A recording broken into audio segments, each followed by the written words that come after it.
થોડા જ દિવસોની અંદર નીટ યુજી 2025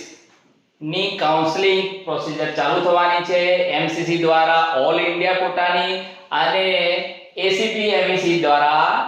સ્ટેટ કોટા આપણે ગુજરાત સ્ટેટ કોટાની જે કાઉન્સેલિંગ પ્રોસેસ છે એને આપણે 1 મિનિટમાં સમજીશું કે મેડિકલમાં અભ્યાસક્રમ માટે એમબીબીએસ બીએમએસ બીએચએમએસ ને બીડીએસ ના અભ્યાસક્રમ માટે ફરજિયાત તમારે કાઉન્સેલિંગ પ્રોસિજરમાં પાર્ટિસિપેટ કરવાનું રહેશે તો સૌપ્રથમ આપણે જોઈએ કે ઓનલાઈન રજીસ્ટ્રેશન કરવાનું છે એની વેબસાઈટ ઉપર જે પણ ફોર્મ આપ્યું એ ફોર્મ ફિલઅપ કરવાનું છે જે ફોર્મ ફિલઅપ કર્યું છે એને અનુરૂપ ડોક્યુમેન્ટ વેરિફિકેશન એના હેલ્પ સેન્ટર ઉપર જઈને કરવાનું છે પછી સ્ટેટ કાઉન્સેલિંગ દ્વારા જનરલ મેરિટ લિસ્ટ એનાઉન્સ કરશે અને એ જનરલ મેરિટ લિસ્ટ ના આધારે આપણે ચોઇસ ફિલિંગ કરવાની છે કઈ કોલેજમાં આપણે એડમિશન લેવું છે આપણી પસંદગીની કોલેજ કઈ છે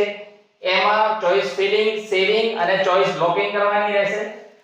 ચોઇસ ફિલિંગ કર્યા પછી કાઉન્સેલિંગ દ્વારા એલોટમેન્ટ થશે આપણે આપણી વેબસાઈટ ઉપર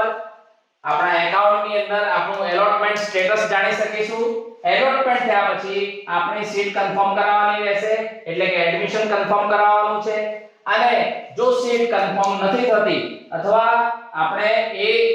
ફર્સ્ટ રાઉન્ડમાં સીટ નથી મળતી તો નેક્સ્ટ રાઉન્ડમાં અપગ્રેડ થવાનું રહેશે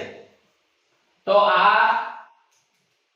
નીટ યુજી 2025 ની કાઉન્સેલિંગ પ્રોસિજર છે online registration document verification general merit list announcement choice filling allotment list admission confirmation અને next round upgrade to next round